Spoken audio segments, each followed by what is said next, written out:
Ce qui est beau, c'est qu'en fait, le digital, ça peut t'amener un petit peu partout.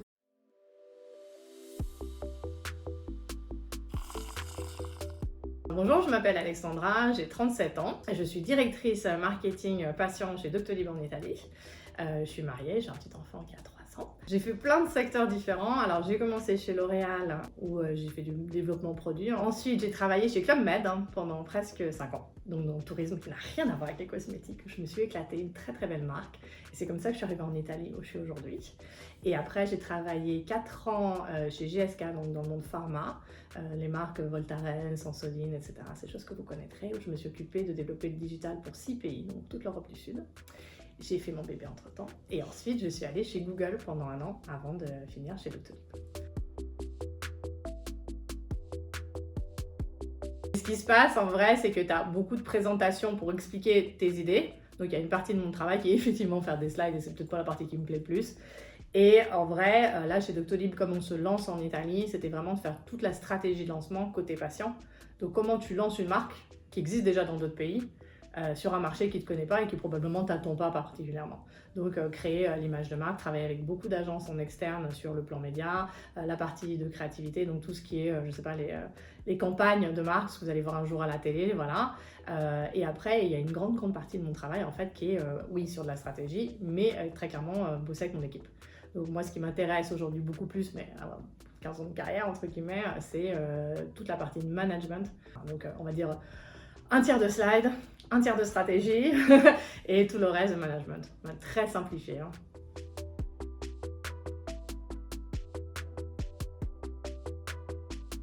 Quand je suis arrivée en mai, on était 12. Voilà, maintenant on est 200, donc c'est bien. On est en train de créer. En fait, il faut imaginer qu'on est en train de faire ce que faisait Doctolib en France il y a 8 ans.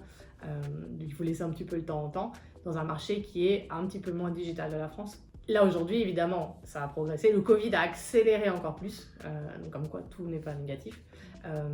Mais il n'y a pas encore, les gens ils te disent bah non, mais j'appelle le médecin quoi.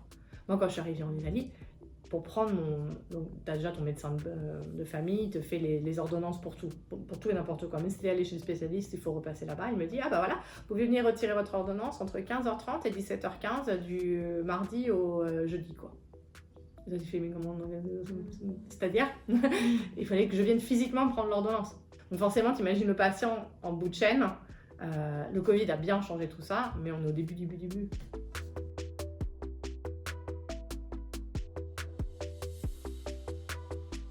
En fait, essaie de comprendre ce qui te motive. Moi, j'ai compris en vrai ce qui me motivait quand je suis arrivée ici en Italie avec le Club Med. Il y avait tout à refaire. Ça marchait pas. On était à -30 pour plein de raisons de business. C'est pas que le mec d'avant il était pas bon, mais c'est objectivement tu regardais le business, ça allait pas. Et en gros, ce qu'il fallait faire, c'est détricoter et retricoter tout. Et après, quand je suis arrivée chez GSK, il y avait tout à créer. Il n'y avait pas de team digital. Ils dépensaient 2% en digital en 2016. Bon, voilà, passons. Et donc, en fait, là, il fallait tout créer. Et ouais, je me suis rendu compte que moi, ce qui me plaît, c'est quand tout est cassé, il faut tout remettre en place, ou quand il y a 0, et on te dit, bah voilà, t'as carte blanche, ou presque carte blanche, parce que t'as jamais réellement carte blanche, mais disons que on te dit, voilà, qu'est-ce que t'en penses, comment tu fais? Et moi, c'est ça qui me plaît. Et je pense que c'est ça qui me plaisait aussi chez Musical, parce que chaque année, il fallait repartir de 0. Tu pouvais pas recapitaliser sur ce qui avait été fait avant, si ce n'est que tu as l'expérience des gens autour, que toi-même tu as appris, etc. Et chez Doctolib, c'est pareil. On arrive, il y a un marché qui est tout nouveau, il n'y a pas d'équipe, le budget, il faut le définir, mais il y a l'expérience de la France et de l'Allemagne, il y a une grosse boîte quand même derrière qui est solide. Comme il y a tout à créer et que dans ta tête, tu as encore 20 ans, tu fais pas l'air, c'est parti. Et moi, c'est ça, je pense vraiment, qui m'anime.